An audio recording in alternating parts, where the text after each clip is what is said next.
The scouts rode at the fore, with Meve right behind them. Their task, to find safe passage for the rest of the force. One among them probed for the quagmire's depth, a pole of 5 ells in hand. Suddenly, all heard a loud clang. The scouts dismounted, then heaved a bronze statue from the mire. Once it was cleaned of slime and muck, Meve instantly recognized its elven handiwork. The sculpture was exceedingly well preserved, save one detail. Someone had removed its face, leaving a black hole in its stead. Search the environs, ordered Meve. Amongst some brambles, they discovered the entrance to a vast tomb. Its doors had been torn open. On the ground before them lay scattered bones, some yellowed with age, others fresh, cracked and tattered from having been gnawed. Meve stood silent and contemplating at the tomb's threshold. Then, torch in hand, she entered and waded into fetid waters. Her soldiers followed close, arms at the ready, a nervous sweat on their brows. Frescoes on the tomb walls depicted Angren swamps and the beasts that prowled them. 2 words were inscribed over the largest of the horrors: Gwern Iker. The bloody mistress! Barnabas Beckenbauer whispered. Suddenly, a roar thundered from deeper inside the tomb. Meve turned from the frescoes to see monstrous eyes blazing in the dark. Even Ake's normally steely mien betrayed a raw, consuming fear.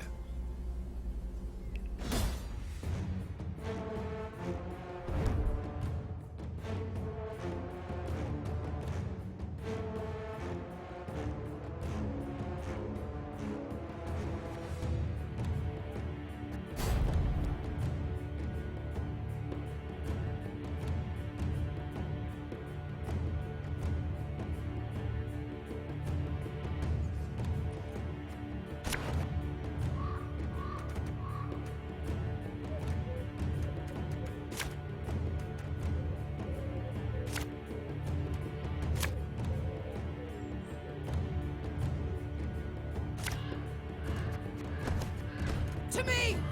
We'll not die this day!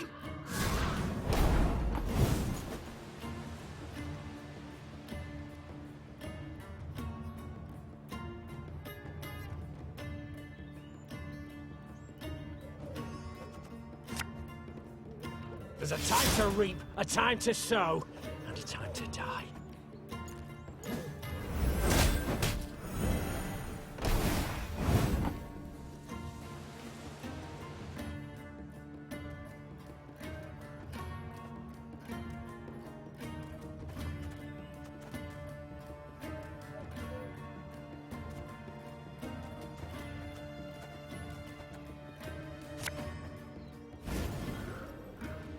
Aye.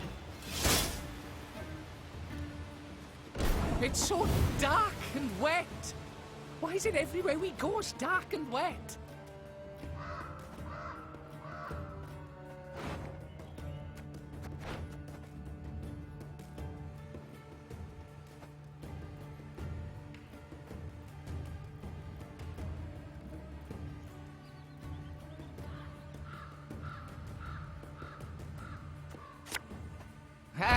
Not supposed to be any smoke.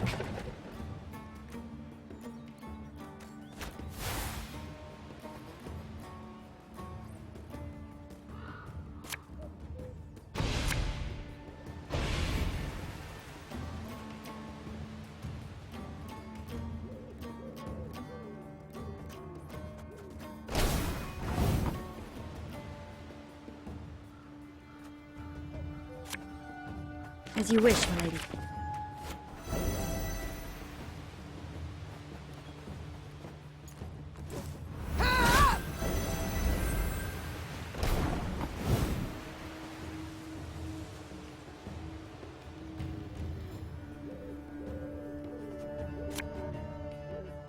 Arbalist is your command.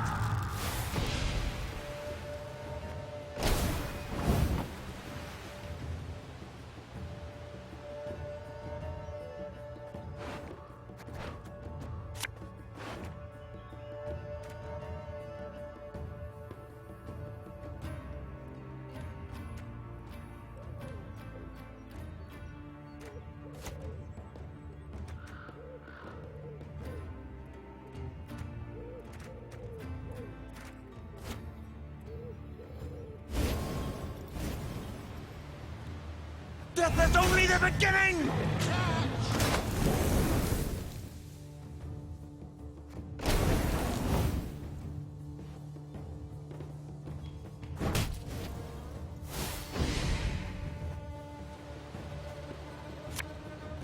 So much anger and suffering. For what?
God's blast it!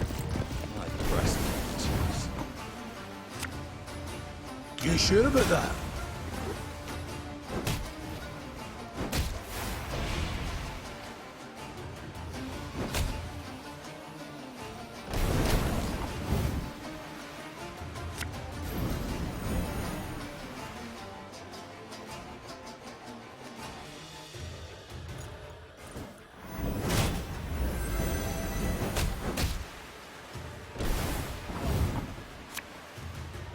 Something from nothing? It's exactly what I do.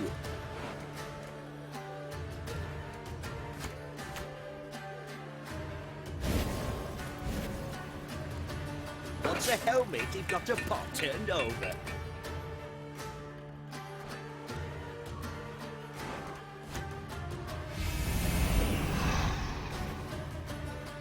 A dram of glue, a bit of soldering, a rivet or two, and it's good as new.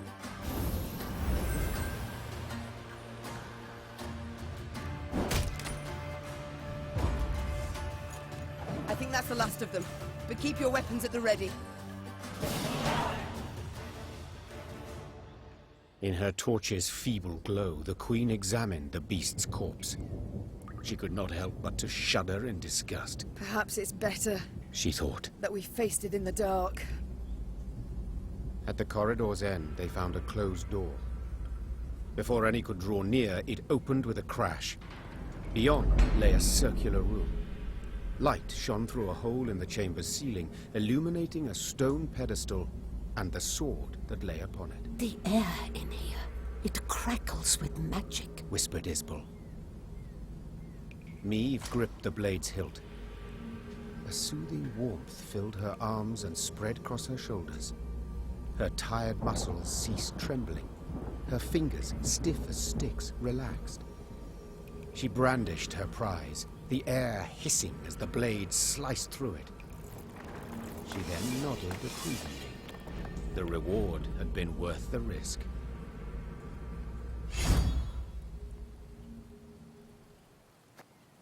Barnabas Beckenbauer, a gleam in his eye, asked to look at the unsheathed sword. The gnome studied the quillions intently, having spotted an inscription there. Can you say what's written there? Asked Meve. Yes, perhaps. They're clear, the words. Their meaning, not necessarily so. Wieldeth me, and loseth not hope amongst the blood-red waters. It sounds like a riddle, but I've no wish to solve. We should move on, and quickly so.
Beware!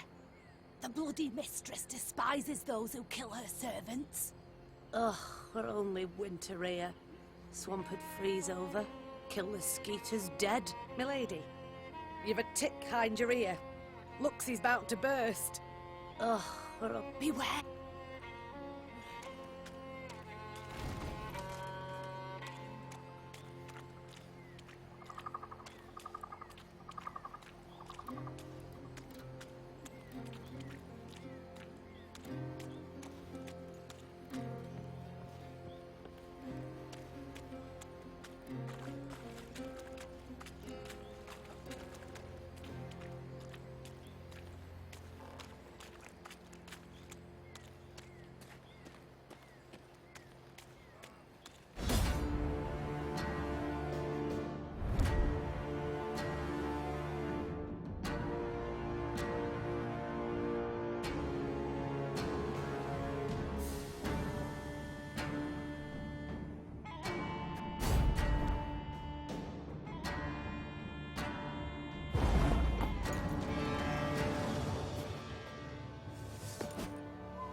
Armor wars, sir.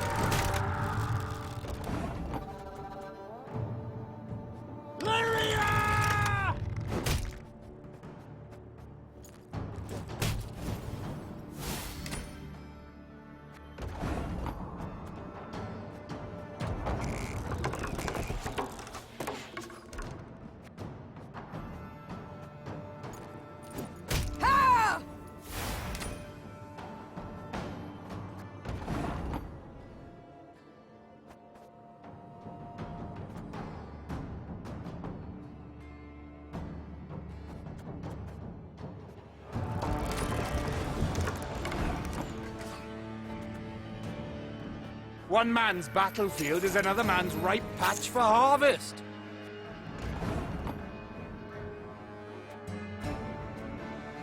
One boat, my lady.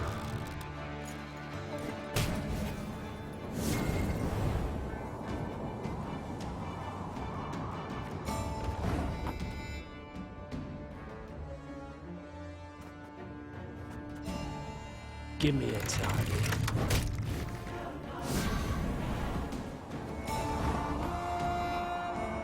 Arbalist at your command.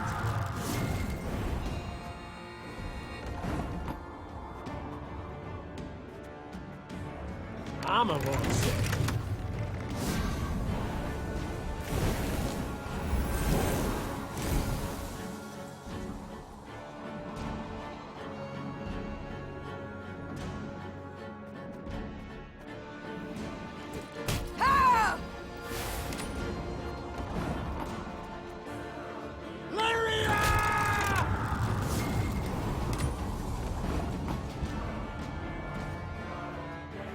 One boat.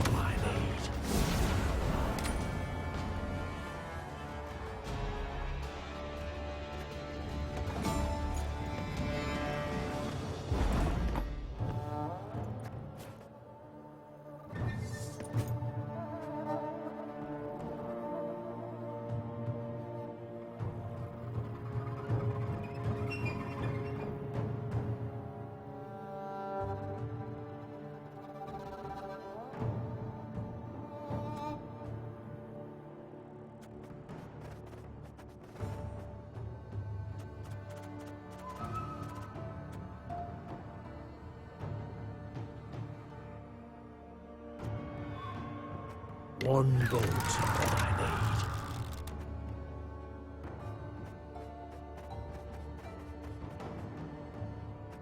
need.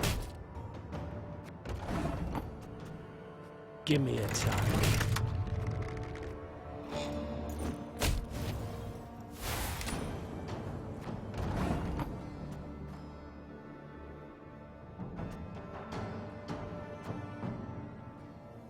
Our ballista, your command.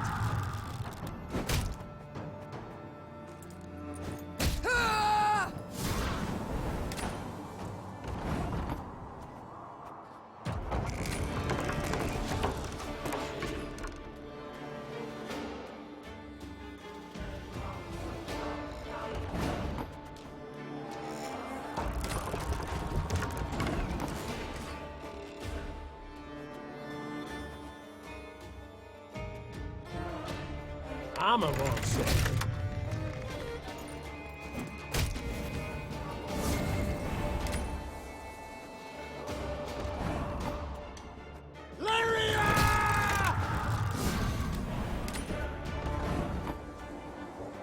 One boat's all I need.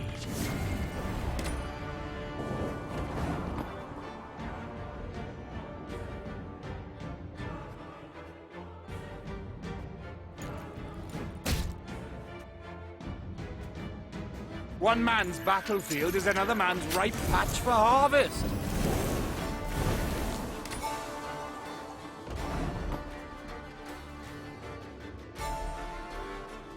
Give me a target.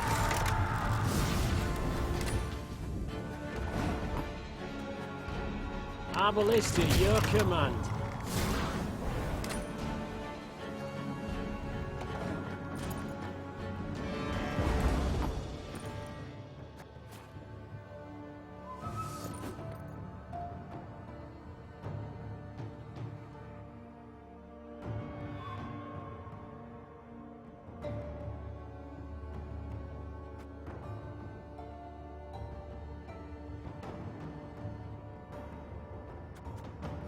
One boat's all I need.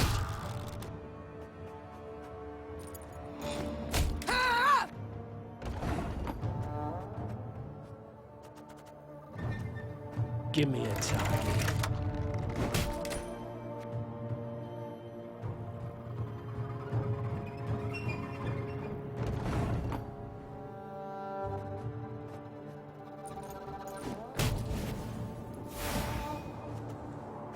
Our ballista, your command.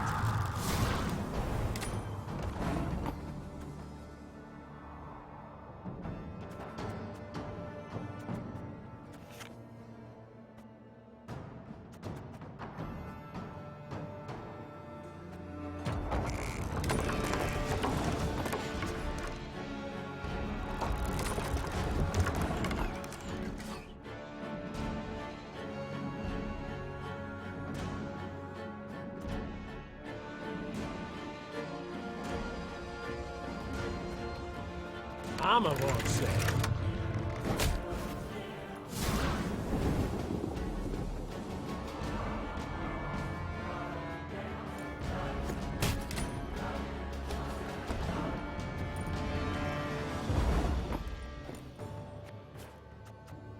Our ballista, your command.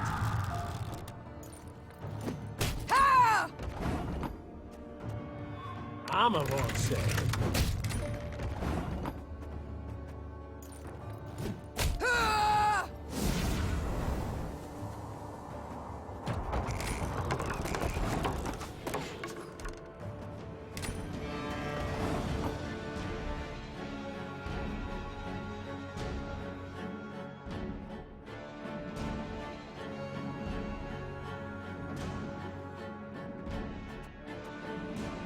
Use this.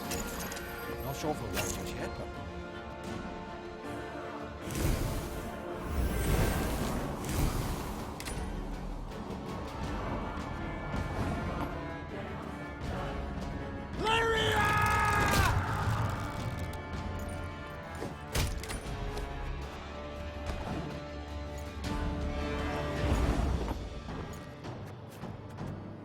Our ballista, your command.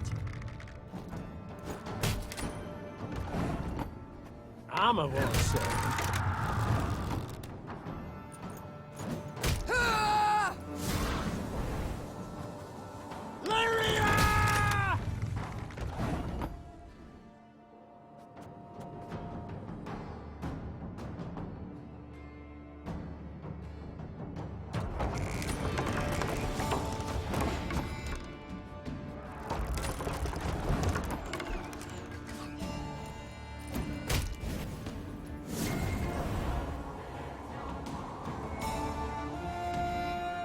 I'd be ashamed to let this beauty go to waste. One bolt I need.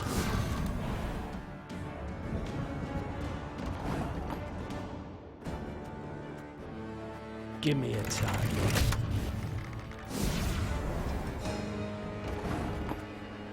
Our ballista, your command.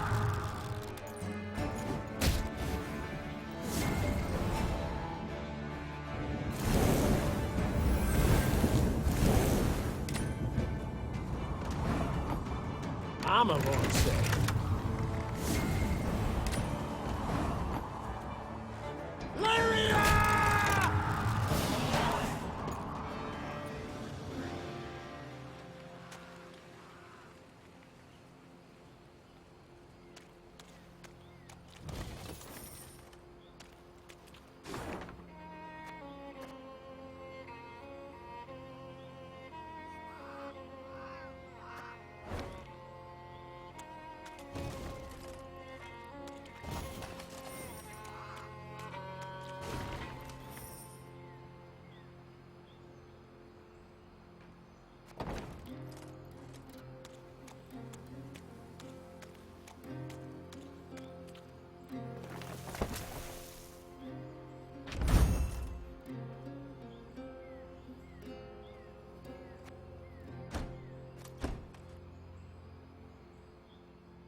Your Grace, the charts say we near Tusley.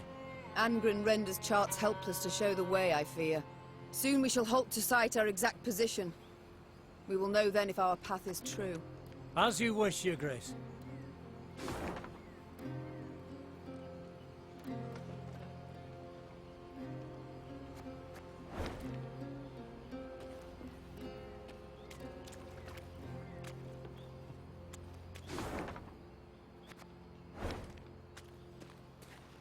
Sensing a limp in her mount's gait, Meve ordered the column to halt.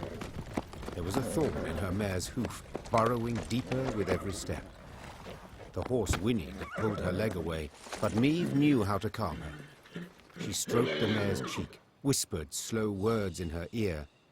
She then extracted the thorn without difficulty. I'm sorry to interrupt, Said the druid from behind Meve's back. yet this is where our paths diverge. We've a modest gift to thank you for the road shared, and for your aid at the obelisk to the marsh gods. Meve wished to respond, but the druids had turned toward the woods, their satchels slung over their shoulders. The queen waited till they were out of sight to open the bundle. Their gift was by no means modest. The trees no longer wish us here. They call for someone else. This land is sick, defiled by a parasite that grows hungrier each day. Corruption flows from Isgith. It's there an evil lurks. This land is...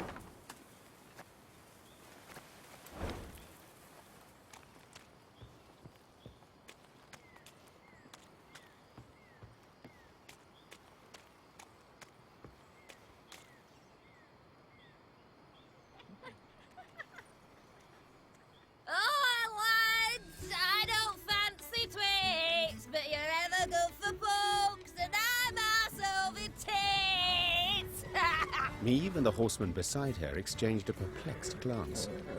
They'd heard the song clearly, both its tune and its verse. Whoever had hollowed it had to be close, and given their diction, rather well oiled. Moments later, a hamlet appeared to the Lyrians' tired eyes. A great bonfire blazed at its center. Around it danced peasants, barefoot, giggling, hooting, joyful and carefree. One by one, they noticed the Queen. Soon, all were silent, huddled together, children peering from behind their backs. Fear not, Said Meave. we mean you no harm. What do you celebrate? A lad's grooming? Nuptials? Nay, my lady. Hell yes. The gods have been kind. Filled us nets and snares with game. Come time we thank them. Yes. You've things to be thankful for. We do, my lady. And we's poor folk. So a queen. Well, you must as well. Your Majesty, stay tonight, feast with us.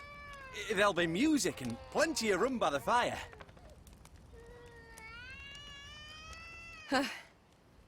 Why not? Began Meave, daintily dismounting. We all deserve some respite, I suppose. The Lyrians needed no convincing. With astonishing haste, they removed mail and helmets, then eagerly joined in the feting and dance. Amidst the trilling of flutes, fifes, and fiddles, all those gathered revelled until dawn. They could rest at last, forget about Nilfgaard and the many beasts that prowled among the reeds. They'd long remember that night. The carefree laughter, peasant maids whirling in dance, the ale cold as a mountain spring, and the bread they crisped over the fire. One exchange in particular etched itself into the Queen's mind, an exchange she overheard. Not a little? Not even a teeny tiny bit? I'll say it again. It's not your concern.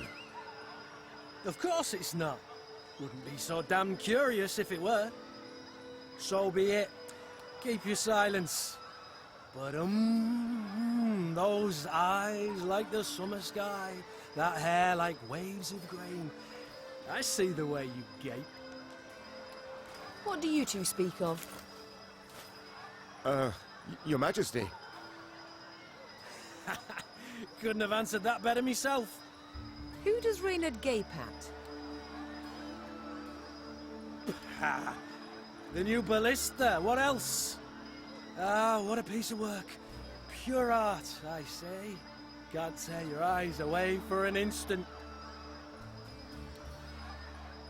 Haven't you two held enough from me already? Don't play me for a fool. What's this about? Meave, honestly, you do better to... It's a private matter, Your Grace. One of the heart, you might say. If you'd allow it, I'd rather not share the details of our conversation. All right. I'll leave you to discuss whatever men discuss. Consider me gone. Meave turned and walked back to the fire, sat down on an old stump. Ha! That was close. Shh! And the faintest of smiles crossed her lips. Meave expected the villagers to request recompense for their welcome. Yet the peasants made not the slightest mention of coin, and the Queen was much moved by their kindness. Once again, those with the least had proved the most willing to share. The Lyrians did not assemble come the morn. The force marched off in the afternoon, unshaven, unbathed, dishevelled. Not normally one to overlook contempt for discipline, that day Meave understood even soldiers needed to let their guard down, at times.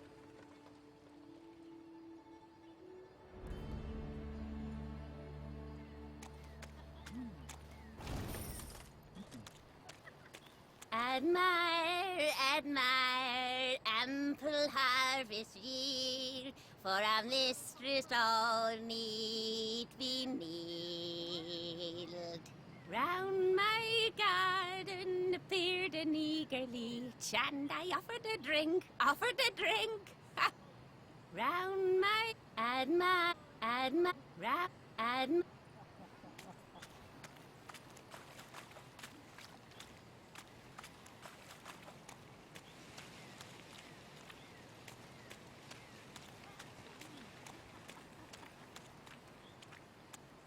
ugly bard, play us more your prose.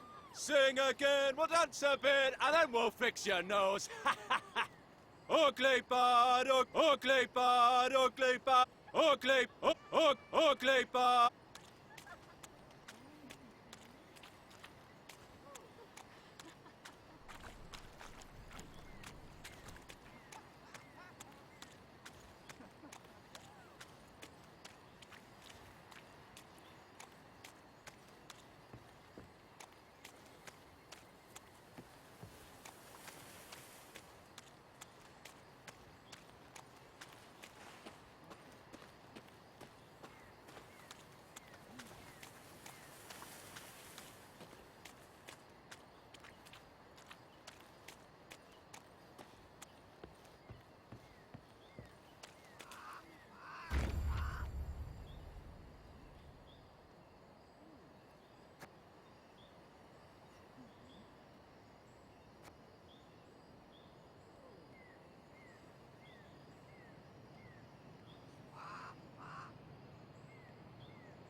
In Angren's swamps, one can easily lose one's way.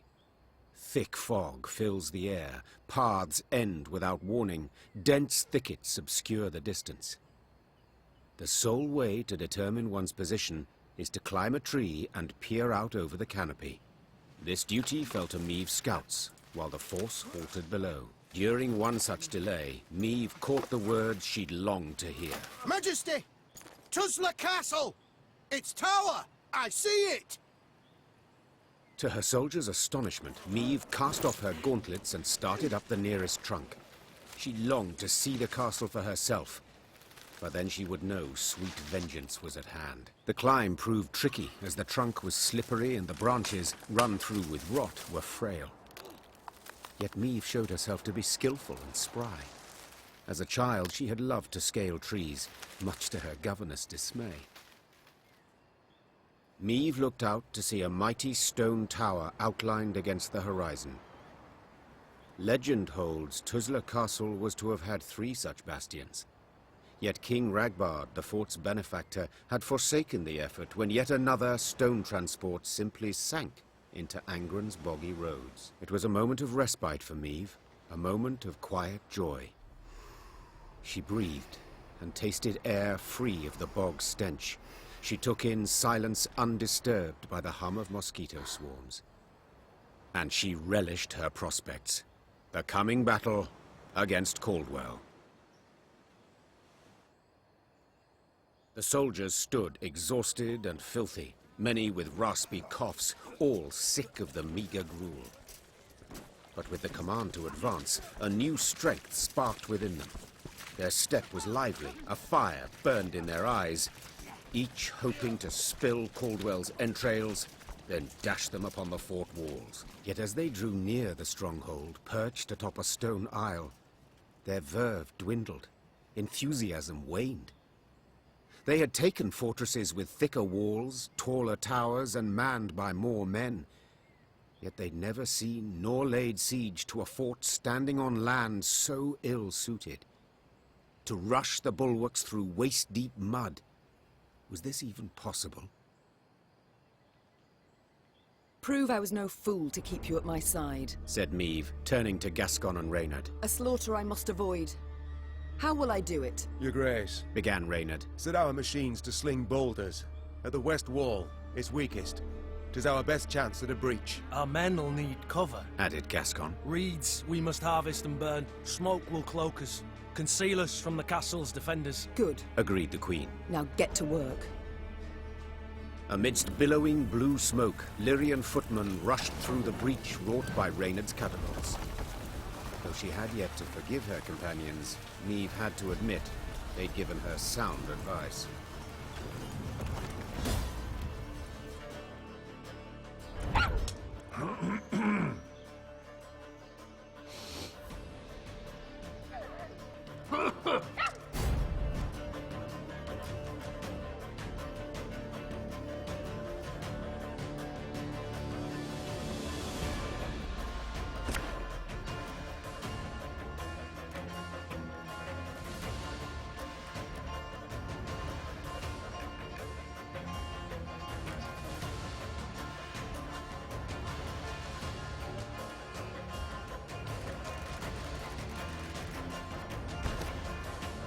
Caldwell, I've come for your head.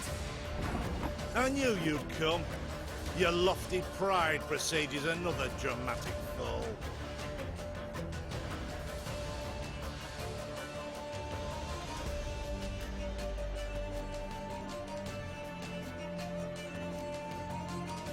Company!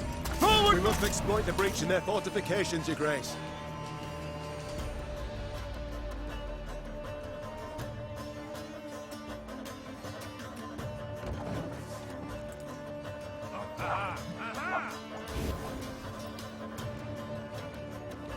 Life is mine now.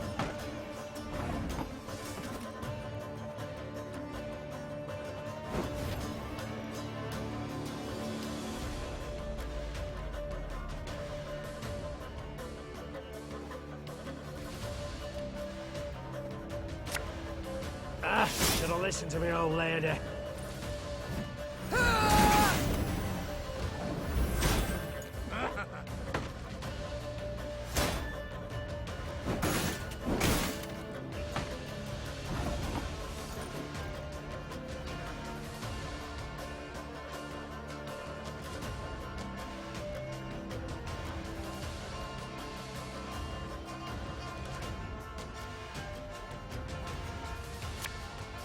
Catch!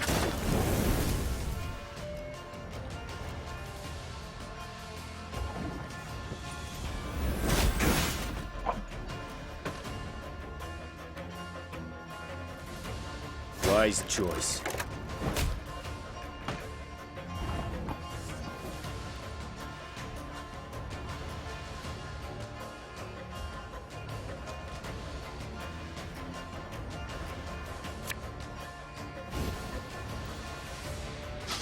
I smell a leak. This harvest will be reaping black-clad heads.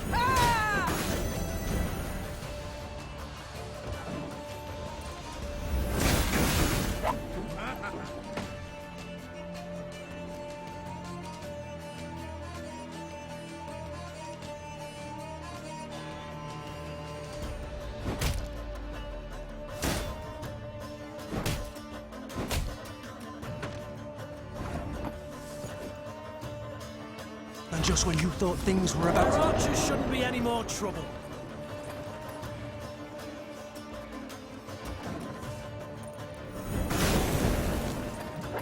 Order!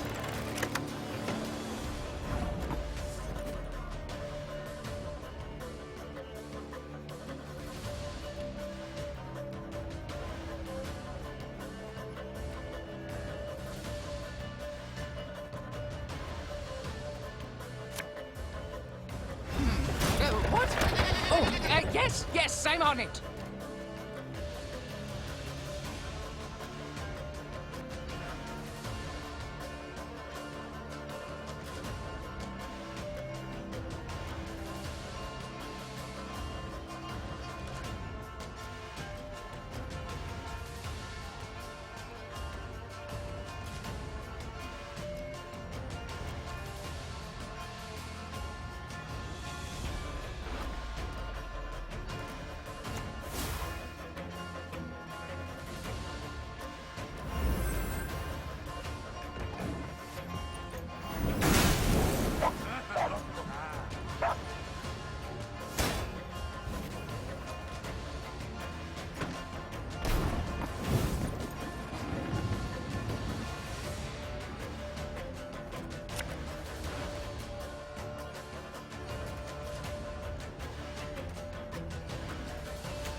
that there's only the beginning! Something from nothing. It's exactly what I do.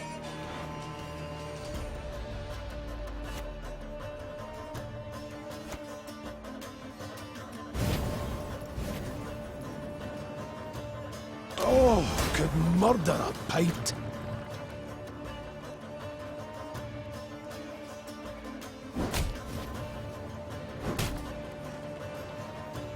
What you looking at?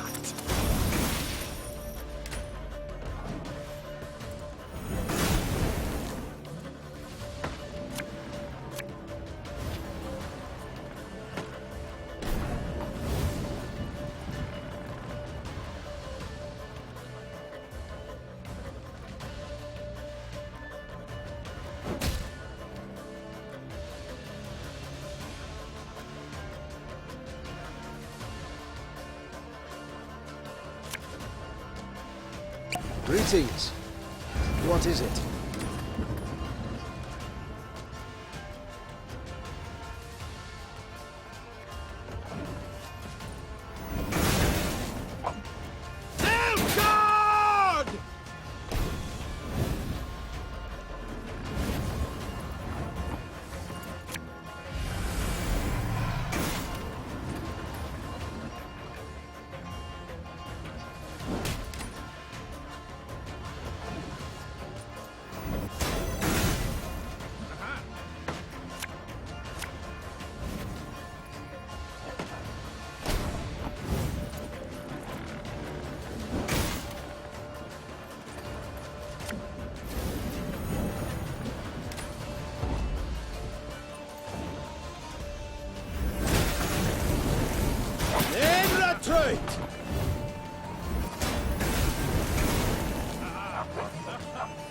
For the Queen!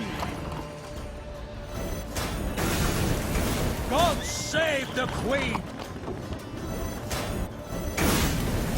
For the last!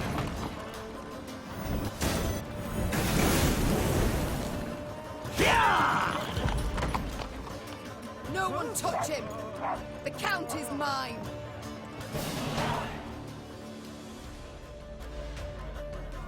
Many of Maeve's victories have been immortalized in poetry and song, but not the fall of Tuzla. Lyrians fought Lyrians. Brothers killed brothers in rain and mud midst a cursed swamp. Certainly nothing to inspire a bard. Near the battle's end, Maeve stormed the great stone tower to which Caldwell had fled. The Queen ascended the stairs, dealing blow after blow, blood cascading down in her wake. She reached the top floor to find the Count waiting, with no intention to defend himself. If it's mercy you expect, you'll be sorely disappointed. Mercy? I know you all too well for that, Maeve. Ever vindictive and cruel. All this from a paragon of knightly virtues. You stabbed me in the back, Caldwell, and used Willem to do so. My son! Who agreed without a moment's hesitation? Forsaken by your own son, your flesh and blood. What's that say about you? Oh, you tread on thin ice. Choose your next words carefully. Spare me your threats. You'll kill me all the same. Death can come in many ways, Count. Some quick, some slow. My. How you strut and vaunt. Terribly sure of yourself. Perhaps too sure. Your castle is mine. I've crushed your force. I dare say no, I'm not. Precisely my point. Don't you see? The Empire's not one army, it's dozens, hundreds. It's what I strove to knock into that thick dome of yours. Alas, you're too much a dullard. Soon as I'd learned you'd crossed into Angren, I sent for reinforcements. They'll be here soon. 3 regiments, armed to the teeth.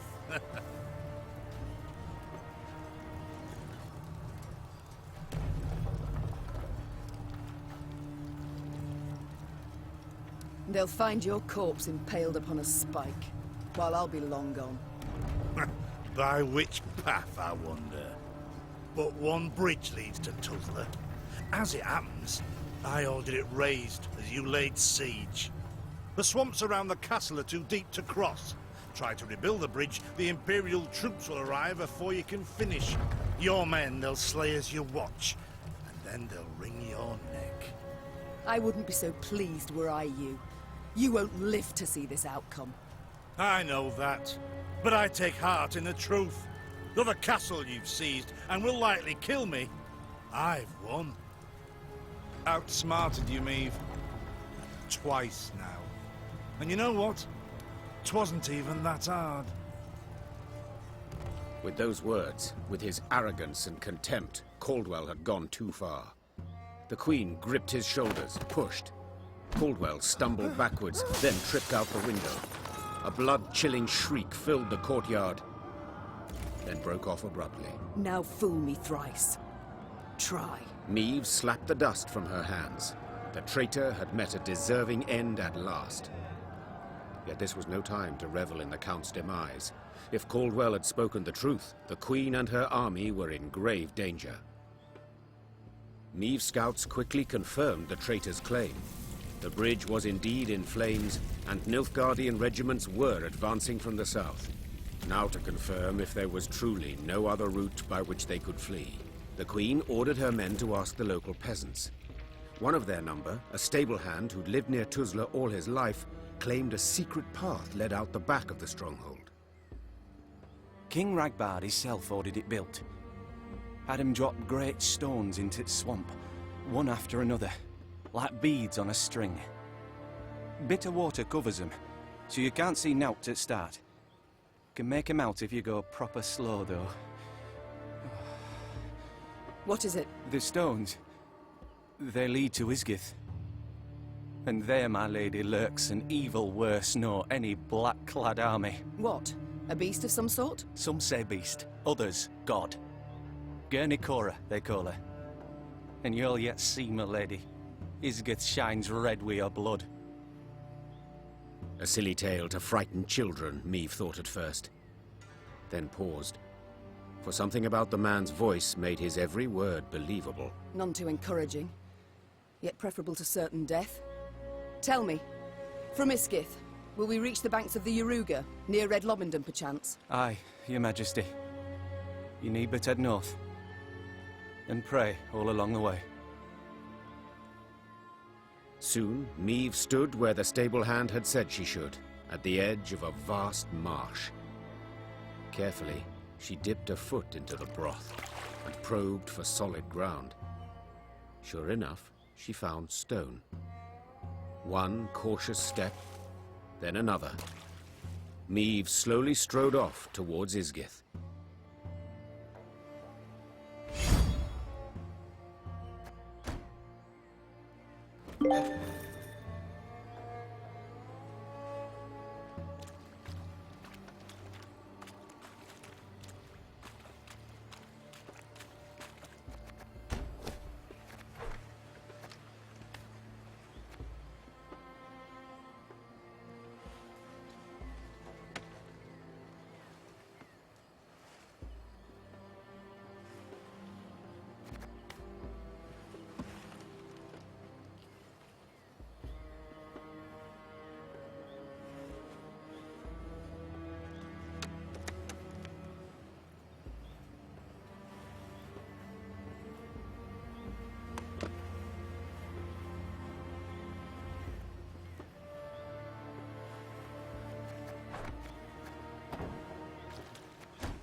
With the path to Isgith hidden from view, Meve proceeded like one blind, moving solely by touch.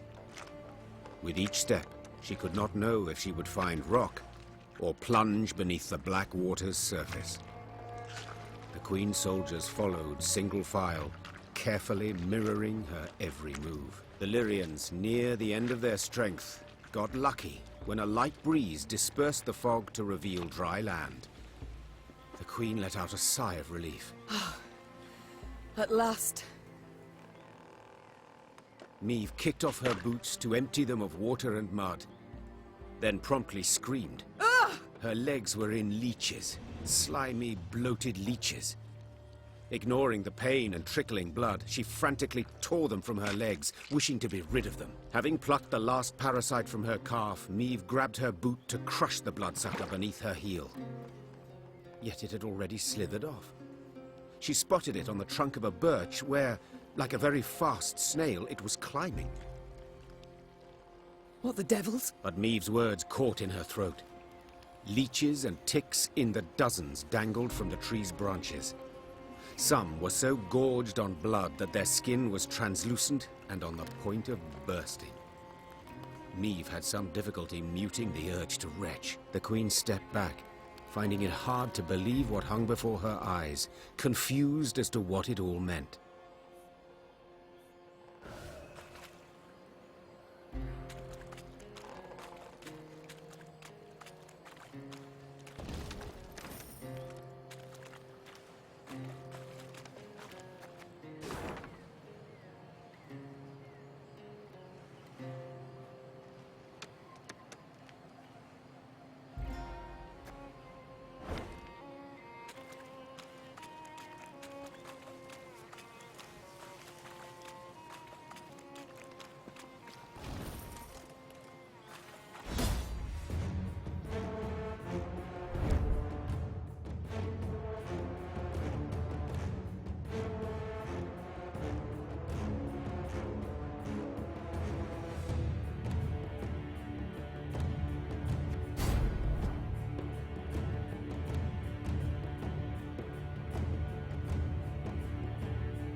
There's a time to reap, a time to sow, and a time to...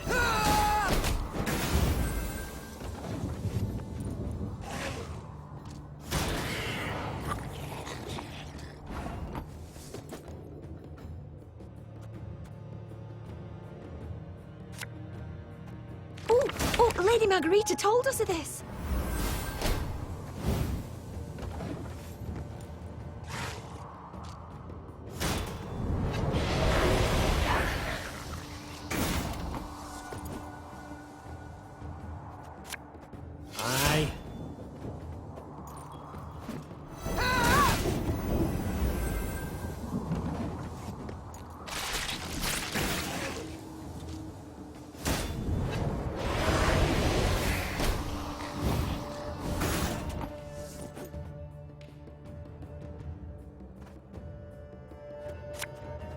Feel any burning? See a local healer or wise woman.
could murder a pint.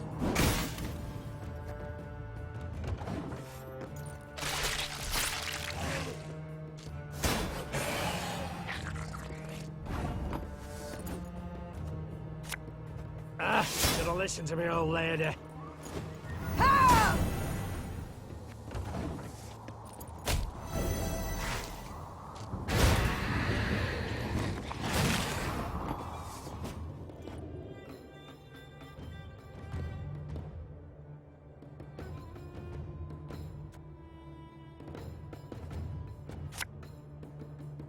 I'd hoped we could solve this some other way.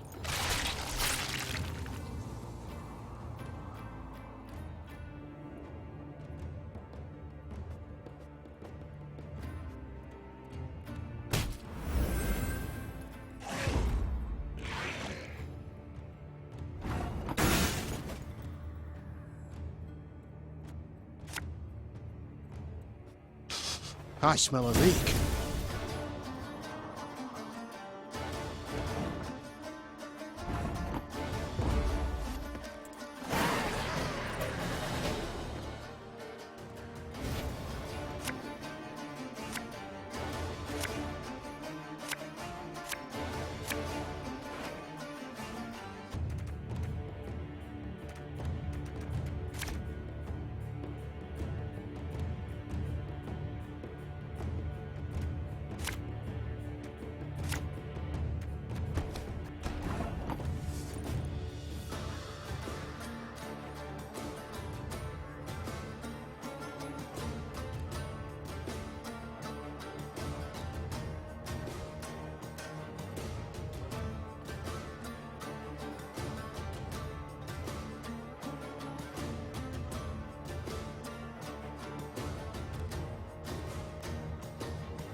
You mad?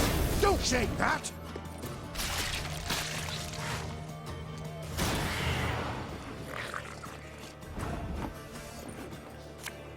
This harvest, we'll be reaping black-clad heads.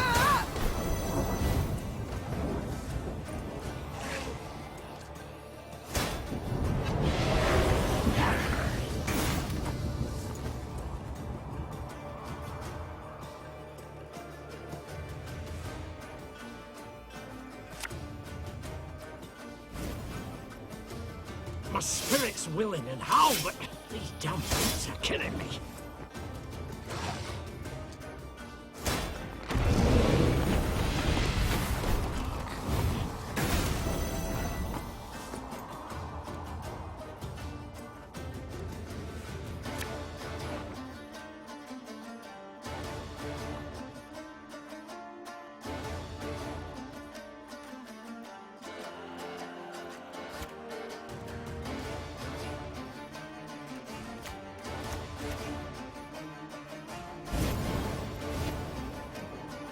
Greetings. What is it? I drink with our forefathers!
Necessity.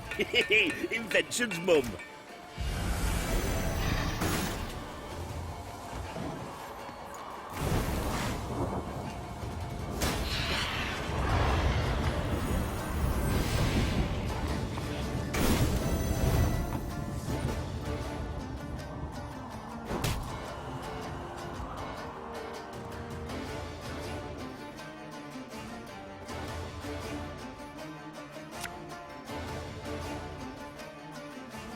God's blast it! My breast chiefs.